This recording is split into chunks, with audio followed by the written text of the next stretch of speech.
Okay. Where did the buyer find the home they purchased?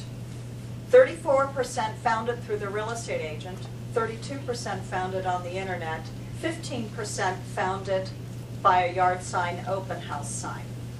My question to you is, who are you marketing your listings to and how? Because if 34% are finding them through their real estate agent, who should you be marketing to? Other real estate agents. I know I've seen an increase in the emails that I've gotten from fellow agents saying, hey, how about this listing? Take a look at this listing. Because that's still a major source of where people are using. Top 3 actions taken as a result of an internet home search. And this is something you can use for your seller. We're going to update this chart and load it on the intranet. It's on there now, but the figures are just slightly different. 77% of the people who viewed a home online drove by or viewed the home they liked. Now for your seller who says, well, why are you talking to me about a price reduction? We haven't had any showings. Well, guess what, Mr. and Mrs. Seller? People have looked at your home. 77% of the time, if they saw it online and they liked it, they drove past the house. They didn't make an appointment because once they drove past the house, they chose not to. They weren't interested any longer. 63% of them walked through a home that they viewed online, and then 28% found the agent used to search for or buy a home. But 77% of the people who view a home online that they like will drive past the home or view the home. But how many times have you been in an open house and you've seen the car come down the street slow, speed up, and drive away?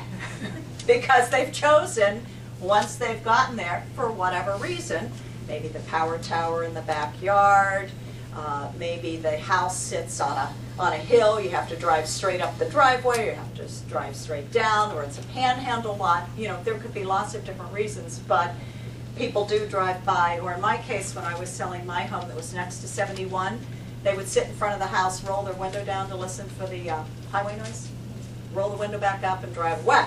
Yeah, I saw a lot of those when I had my house on the market. So sometimes, you know, sellers are wondering, well, you know, I'm not getting any activity. Oh, you're getting activity. You just don't necessarily know it because they're looking online, they're looking at the photos, they're driving by, but they're not making an appointment because they don't see the value, they don't see any further interest in doing so. Top 5 websites that are used in home search, and this is pretty much the same. The numbers are just slightly different, but the order is the same as last year. The MLS website is the #1 website that people use. In our market, we don't have one, so they can't go to the MLS website. The #2 website that people use to search is Realtor.com. The #2 of all the websites is Realtor.com. #3 is a real estate company website, like UnlimitedRealtors.com. #4 is the real estate agent website, your websites, like BradyWolfer.com. But #5, and that's something we take pride in here at the company, is the fact that we are unlimited internet exposure. And you've seen the sheet that we've created with all the other websites, because they have a category for other websites with real estate listings is the #5 place that people will go. That's the Google, the Wall Street Journal, the Yahoo. I can't even remember all of the ones that we're on, Trulia. But those websites are the 5th source that people use. And that's one of the reasons why we as a company over a year ago made the decision to go on all websites, as many websites as we could go on, to put our listings everywhere to increase the exposure because people are going. Interestingly, in this survey, and it wasn't on the chart last year, social networking sites are now being tracked. Sites like Facebook. People are posting listings on Facebook. In fact, if you go to Mike Wolfer on Facebook, who is now just want to let you know, Mike Wolfer is now on Facebook.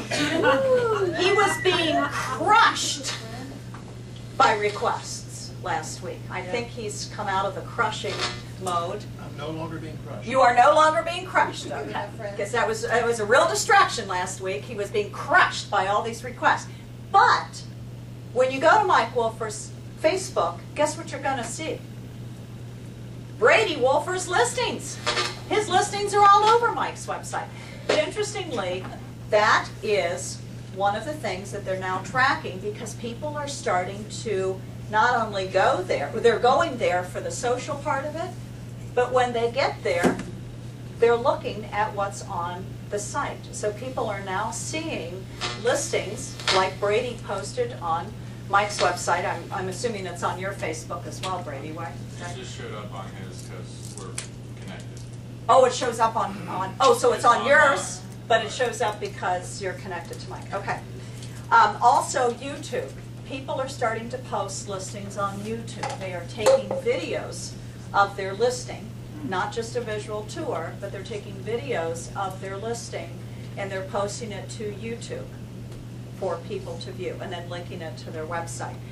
So NAR is starting to track that because people are starting to use those sites as a source in a home search, which takes me back to my topic of shift happens. And it's starting to happen in the social networking, which is going to be real important in the coming weeks, if I might say, for our business. So how do buyers find their real estate agent? 55% of first-time buyers found their real estate agent by a referral. 55%.